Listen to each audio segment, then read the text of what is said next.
Hello friends, UP cop Sandeep Yadav में हिंदी के इस सेशन में आप सभी दोस्तों का स्वागत है। तो आइए हिंदी के इस सेशन को स्टार्ट करते हैं और क्लास को शेयर जरूर कीजिएगा आप सभी। प्रश्न है, निम्नलिखित प्रश्न में दिए गए 4 विकल्पों में से सही विकल्प का चयन करें। हाथ मलना, यहाँ पर आप सभी को हाथ मलना मुहावरे का अर्थ बताना है। क्या होगा? पछताना, संकल्प करना, वीरता दिखाना या फिर व्यायाम करना। तो हाथ मलना मुहावरे का अर्थ होता है पछताना। इसका राइट आंसर ए है। चलिए अगले प्रश्न की तरफ बढ़ते हैं। क्लास को आप सभी शेयर जरूर कीजिएगा। इससे पहले 15 क्लास हो चुकी हैं जिसकी प्लेलिस्ट बनी हुई है, उसे आप सभी जरूर देखिएगा, बहुत ही हेल्पफुल क्लास है। क्वेश्चन है, कुछ पाने की चाह वाक्यांश के लिए एक शब्द क्या होगा? पिपासा, बुभुक्षा, लिप्सा या फिर प्रतीक्षा। तो कुछ पाने की चाह वाक्यांश के लिए एक शब्द होता है लिप्सा। इसका राइट आंसर सी है। चलिए आगे बढ़ते हैं। पुंडरीक और चंपा के पुष्प बहुत सुंदर होते हैं। उक्त वाक्य में पुंडरीक शब्द का पर्यायवाची क्या है? बेला, कमल, जूही या फिर गुलाब। तो पुंडरीक का पर्यायवाची शब्द जो है कमल है। इसका राइट आंसर बी है। इसके साथ ही पंकज, सरोज, जलज, नीरज, ये सभी कमल के पर्यायवाची हैं। इसे भी आप सभी याद रखिएगा। चलिए अगले प्रश्न की तरफ बढ़ते हैं। भौरे डैश डैश रहे हैं, मचल, गुनगुना, दौड़ या फिर मुस्कुरा। तो भौरे गुनगुना रहे हैं। इसका राइट आंसर बी है।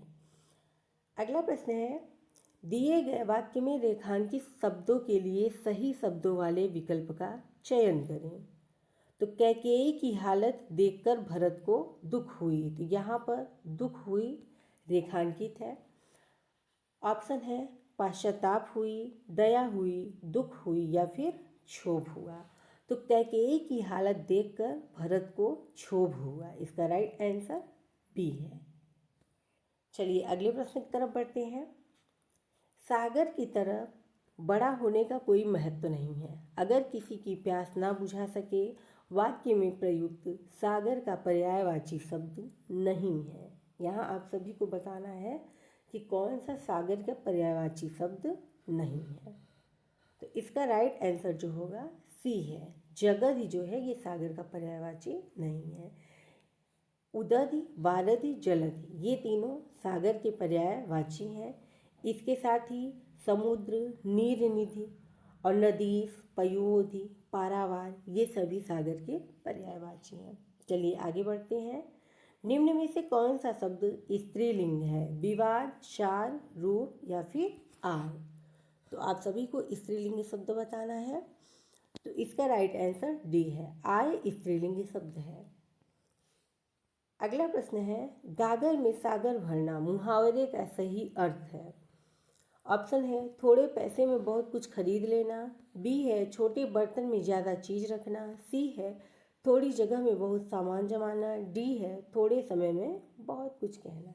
गागर में सागर भरना का अर्थ होता है कि थोड़े समय में बहुत कुछ कह देना। इसका राइट आंसर डी है।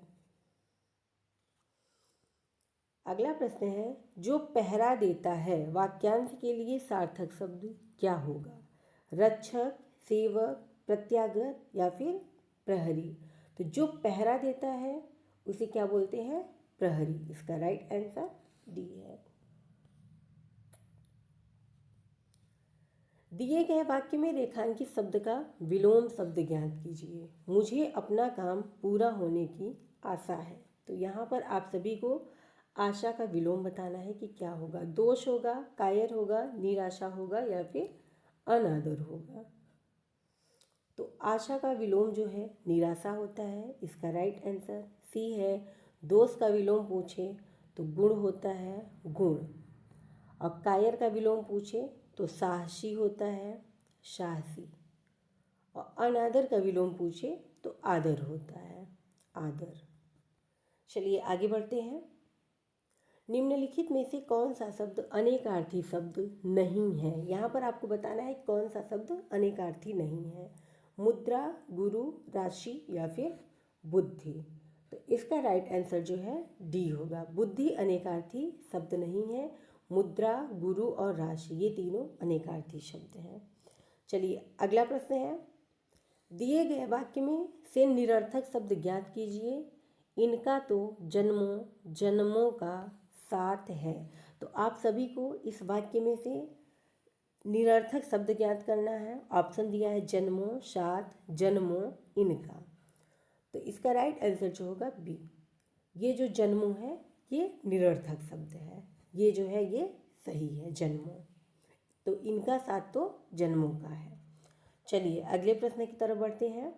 निम्नलिखित प्रश्न में 4 विकल्पों में से उस विकल्प का चयन करें जो कोष्ठक में दिए गए शब्दों के तत्सम रूप का सही विकल्प है। रोज सुबह सवेरे जल्दी उठ जाना सेहत के लिए लाभदायक होता है। तो यहाँ पर उठ का तत्सम बताना है, क्या होगा? उच्च होगा, उच्छ्वास होगा, उत्तिष्ठ होगा या फिर उत्पगले होगा। तो आंसर दीजिए। तो उठ का जो विलोम होता है, तत्सम रूप होगा वो उत्तिष्ठ होता है। उठ क्या है? वो तद्भव रूप है। चलिए आगे बढ़ते हैं। दिए गए वाक्य में रेखांकित शब्द के लिए सही वर्तनी ज्ञात कीजिए। आज व्याकरण की परीक्षा है। ऑप्शन है व्याकरण, बी है व्याकरण, सी है व्याकरण, डी है व्याकरण।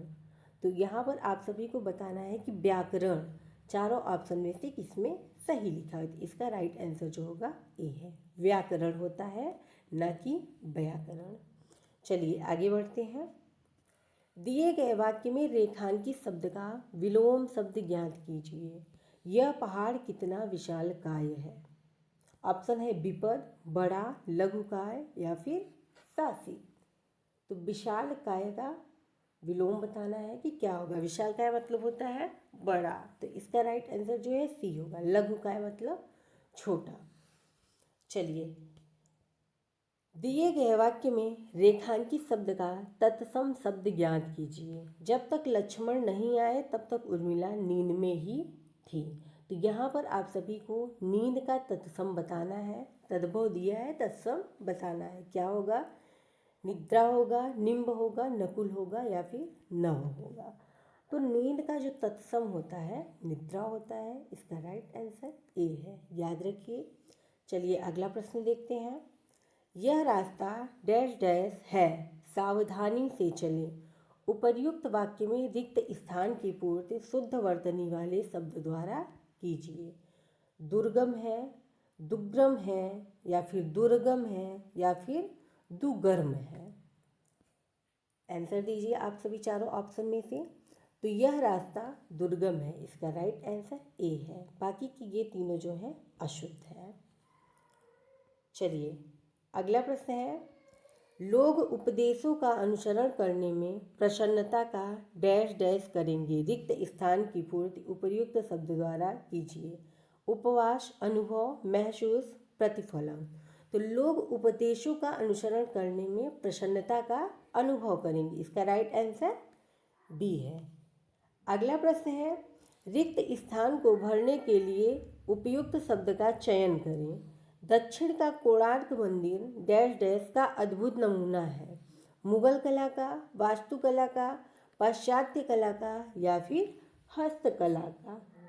तो दक्षिण का कोणार्क मंदिर जो है वास्तुकला का अद्भुत नमूना है। इसका राइट आंसर बी है, याद रखिएगा आप सभी। ये हमारा लास्ट प्रश्न है। निम्नलिखित विकल्पों में से किस एक विकल्प में विशेषण का उचित प्रयोग किया गया है। वह जाता है, वह मीठा फल है, वह खाता है, वह पढ़ता है। तो आपको बताना है कि किस एक विकल्प में विशेषण का उचित प्रयोग किया गया है। तो इसका राइट आंसर बी होगा। ठीक, विशेषण क्या है? जो विशेष की विशेषता बताए उसे विशेषण कहते हैं। विशेष से क्या होते हैं? संज्ञा और सर्वनाम। तो यहाँ पर फल जो है ये क्या है? विशेष है। मीठा क्या है? इसका विशेषण है। तो इसका राइट आंसर बी है। तो 20 में से कितने प्रश्न आप सभी के सही गए हैं जरूर कमेंट कीजिएगा कि 20 में से 20 सही गए हैं कि 18, 19 कितने सही गए हैं। जल्दी से आप सभी कमेंट कीजिएगा और अच्छे से पढ़ाई करते रहिए क्योंकि एग्ज़ाम बहुत ही नज़दीक है। और हिंदी आप सभी का ऐसा सब्जेक्ट है कि आप सभी इसमें पूर्ण स्कोर करके सफलता पा सकते हैं। तो आप सभी अपना ख्याल रखिए और क्लास को शेयर कीजिए और अपना स्कोर कमेंट कीजिए। आज की क्लास यहीं पर समाप्त होती है।